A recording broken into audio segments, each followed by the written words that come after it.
Hi there, my name's Catriona Starpins. I love all things sparkle. I'm a bead embroidery artist and design specialist, and today we are here to have a look at a brand new tool on the market from Beadsmith. It is their new rechargeable Thread Zap. Let's take a look. Okay, so Joanne told me about these Thread Zaps that she saw at the beginning of the year when she went to some of the bead and gem shows in Tucson, and Beadsmith were showing off their brand new rechargeable Thread Zap. Now this is a bit of a game changer because us bead embroidery artists, we use this all the time. So do bead weavers for singeing off the ends of your threads. If you're a FireLine user, you like to do the FireLine join method or the FireLine start. And all of these methods are so much easier with this Thread Zap tool. So this particular Thread Zap, it comes packaged in a box. The other one that I have, which is the Thread Zap II, it's a little bit worse for wear. It does still say its name on there. I've used this so much all the time, and they do have replaceable tips on both varieties, which is good. And I mean, I can't do without it within my beading. If I don't have it with me, I'm frustrated. I'm searching for it. So to have another type to try is pretty exciting to me. A little bit more expensive than your refillable battery version. But you know what? I think there's some things about this that you and I are going to really like, and we're going to take a look at those today. So on the box it says rechargeable craft burner, Thread Zap. It tip heats instantly with the push of a button. It trims, burns or melts synthetic thread with one touch, and it's suitable for wax carving. Now I've never done wax carving and it's pretty unlikely that I'm going to do some, but it's good to know that other crafters out there are able to use this in their crafts as well. It's branded Beadsmith, as you can see here on the box, made by Beadsmith, and it's part of their basic elements range. So obviously the new one comes in a cardboard box. The previous one comes in like a blister pack seal protective pack. So both come in good packaging. You know that when it's going through the post, it's going to arrive safely. All right, I am super excited to open this up. So let's open her up and see what's inside.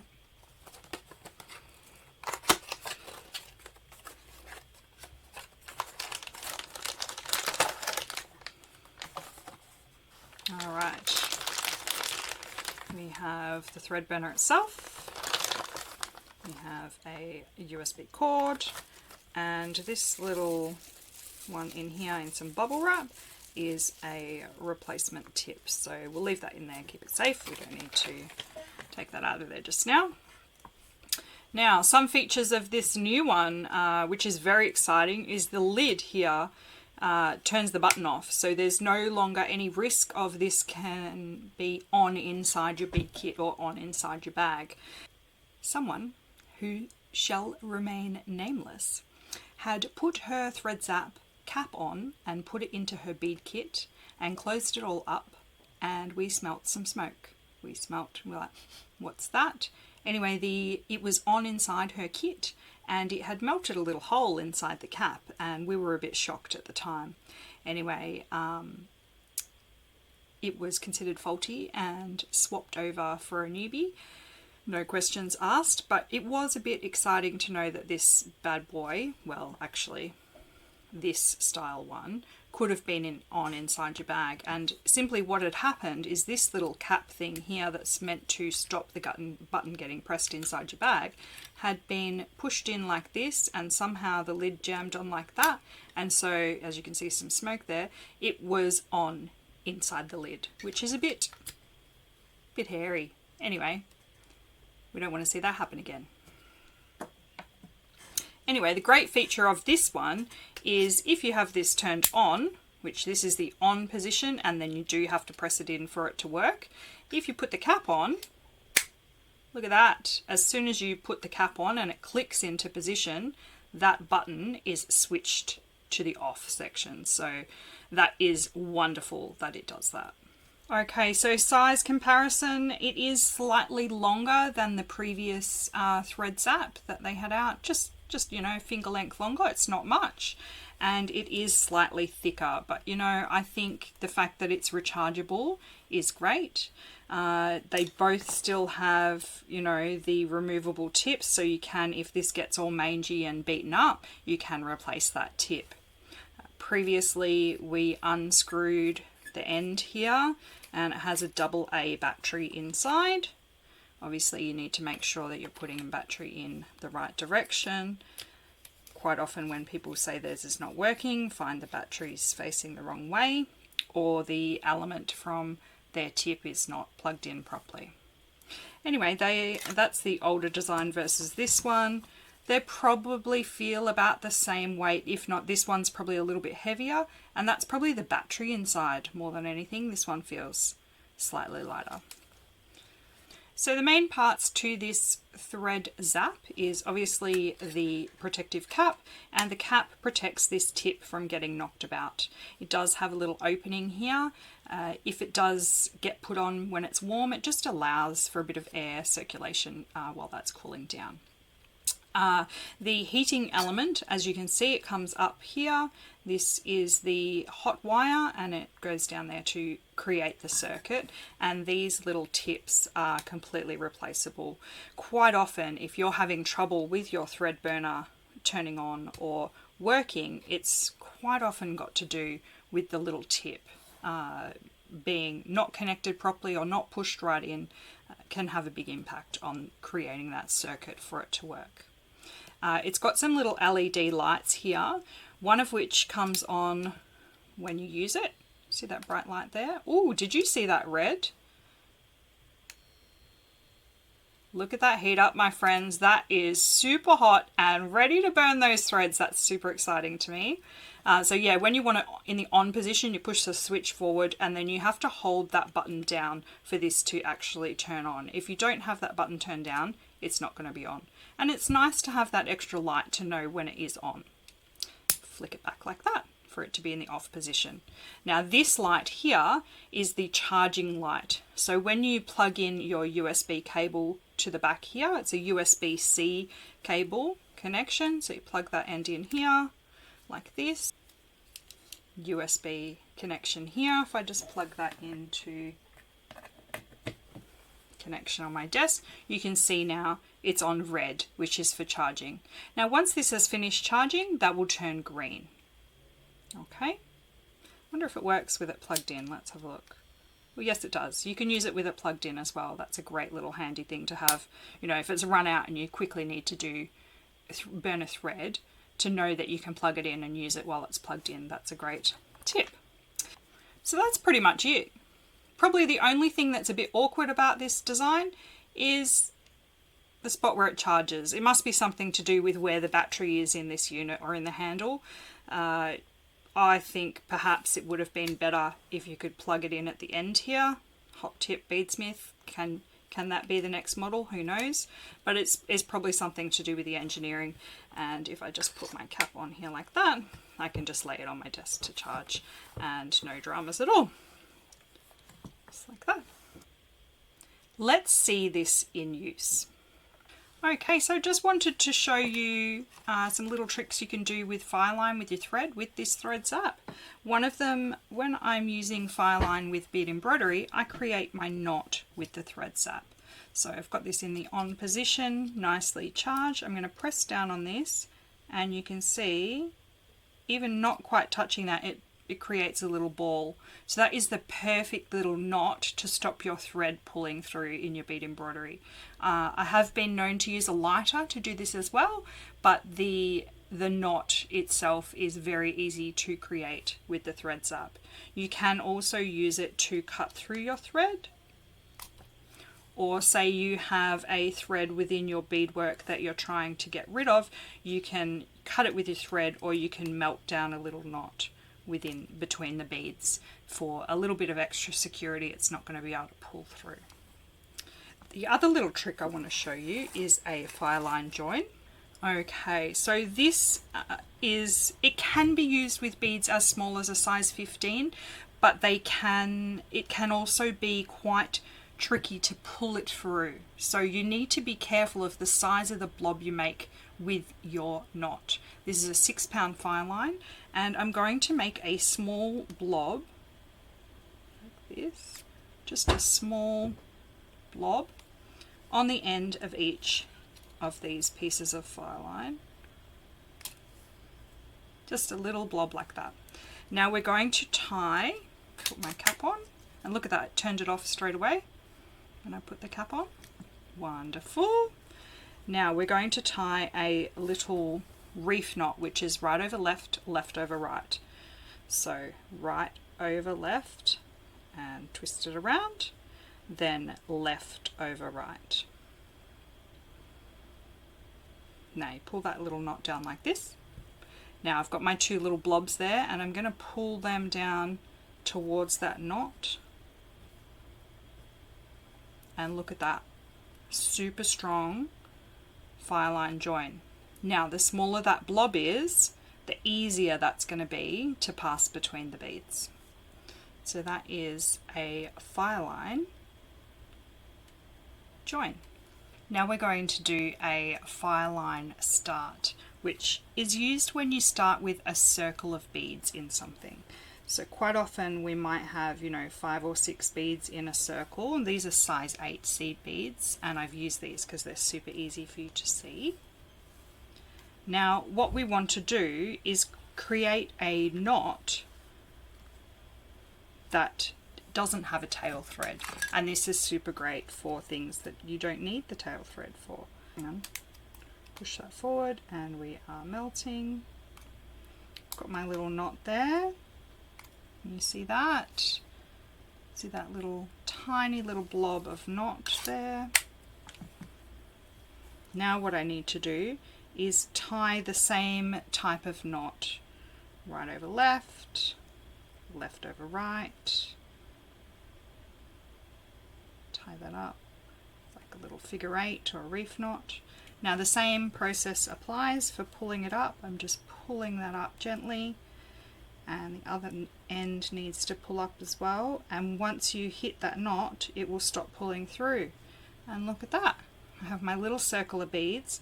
I've got no tail thread, and if I just head through this next bead, that will pull that knot into the next bead and you won't even see it. Look at that, it's gone. How cool is that? So if you were doing, a peyote or something, or, a little motif, and the tail thread just drives you mad and gets in the way, why not try a FireLine start? Did you know that by liking and subscribing to this content, you're actually giving me a huge help out with my videos being found by other people on YouTube? I really appreciate people hitting the like and subscribe button, and I'm so thankful to all of my subscribers that I have that come back again and again to find out what we're beading today. So we know that the thread burner works super well with the FireLine, but how does it work with other threads within our stash? So I've brought out some other threads that I've got here just so we can have a look. I've got a spool of my arch nemesis Nymo. I've got a spool of Japanese thread 1G made by Toho. I've got a spool of KO, which is, I would say, very comparable to 1G, but they both have different ranges of colors. So if you're super fussy about your colors within your beading, then it's great to have options for threads, and I would say for me these are both very similar to use. I am also going to show you Hana. It is probably my favorite of the threads, but unfortunately it has been discontinued. So if you do have some of this in your stash, we will be able to see how that behaves. And obviously this one here made by Beadsmith, this is S-Lon Fire in a black. Now this to me is, I would call this thread overkill. It's a little bit thicker than FireLine, and it sort of has a twisted braid finish to it. So for what I do, I prefer the FireLine, but let's have a look. How does it behave with our thread burner? So let's do the S-Lon Fire first. Just get the thread burner out, turning the switch forward to the on position. And does this ball up? Does it create a little ball if I was using it in my bead embroidery? Let's take a look. Oh, yes it does. Creates quite a nice little knot. That would be good. How does it go for cutting through? Let's take a look. Yeah, great. I mean, there's a slight burr there, so if you were cutting with your thread burner to then thread through the needle, it probably would be tricky to get that through the needle without flattening it with your pliers first. But that was a good test. I would say the thread burner with the S-Lon is really great. Let's have a look at arch nemesis Nymo. Now a lot of bead weavers do use this. I find it holds its curl too much. It shreds in my fingers. It drives me absolutely bananas. But you know what? I started beading with this because everyone else used it when they were beading. So, I mean, do I use it now? No, it's in my stash still because I just haven't passed it on to someone else who loves the Nymo. If you're a person out there who absolutely loves Nymo and you want me to send you some your way, maybe just pop a comment below. Anyway, let's see how this goes. Does it ball up? What happens?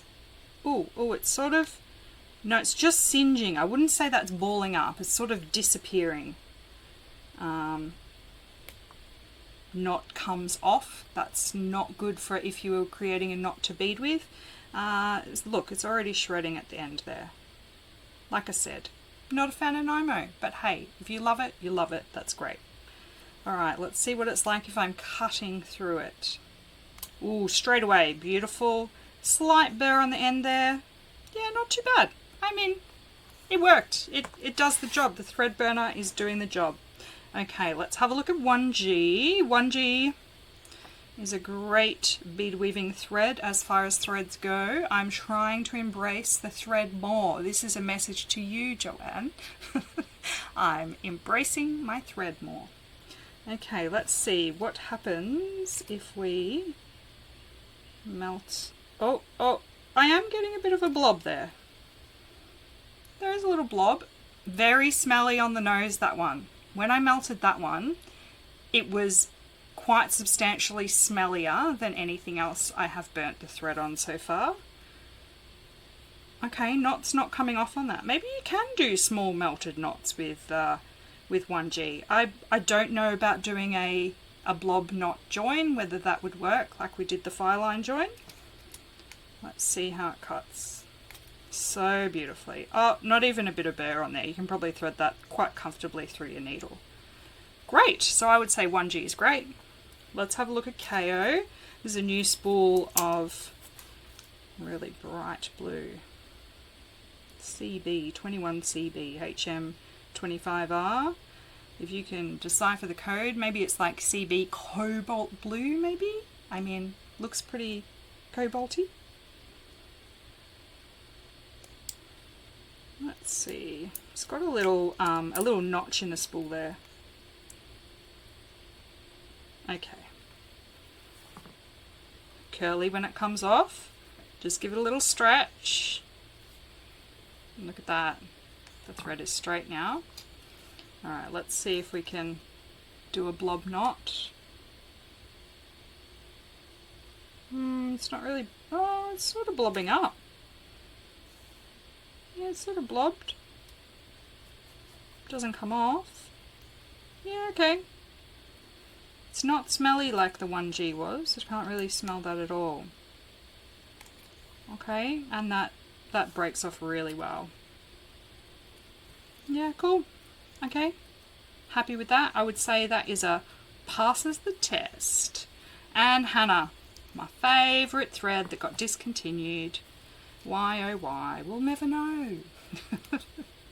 Alright, this is a beautiful pool blue colour. Now let's try the melting here. Yeah, we've got a little blob there. You see that little blobby knot? I mean, yeah, okay. Got a blobby knot. It's not coming off. And let's see. Cuts beautifully. Happy with that. Yeah, okay. I'd say, you know, the thread burner is really good. Let's try it with some other things that I like to use the thread burner for. Something else I like to use my thread burner for is to actually singe off the edges of a piece of bead embroidery if there's any fluffiness, and also to maybe start a cutout hole in something if I needed to cut a hole in the center of it. So let's just see, this can be a bit smelly, so do it in a well ventilated area.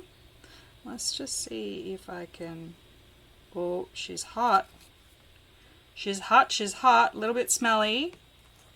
You can cut out with your thread burner. Highly recommend you do this one outdoors if you need to. I mean, that worked beautifully. This technique does tend to gum up your thread burner just a little bit, so make sure you either clean off your tip once it's cold. I mean, that's cool to the touch already. Like, I've just used that to singe through something and it's cool. But just make sure there's nothing left on your thread burner, because that's when it gets gunky and ew.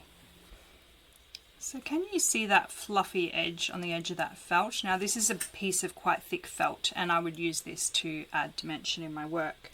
But can you see those fluffy threads there? They're sort of in the way. So just by hovering your thread zap around those fluffy threads, you can make those disappear and really clean up the edge of your work. Now I didn't even touch that onto the felt then, I just hovered it along the edge, and that melted that beautifully, and there's no more fluffies there. How good is that? I mean, let's just see the fluffies on this end. Hopefully you can see how fluffy they are. See all the fuzzy here? See the fuzz? Alright, let's see if we can get rid of some of that fuzz. Just really cleans up the edge there. Excellent. I would say that is super duper, passes the test. What about cost? So as for the two different units here, they are quite different in price, and you can imagine that being rechargeable, you don't have the cost of buying batteries to replace, and this one here you do need to keep in mind that you are going to need to replace the batteries. Sometimes I think people don't replace their batteries often enough. You need it to be red hot to be the best it can be. And I find some people, I see them at classes or, you know, and their battery is so low that it's hardly even heating up at all. So you want to make sure that if you are using the battery variety, you do replace that battery pretty often. I don't know how long this charge is going to last with what I'm working on, so that will be play it by ear and see how that goes. So far today I've used it quite a lot, and the tip is still super molten red every time I use it.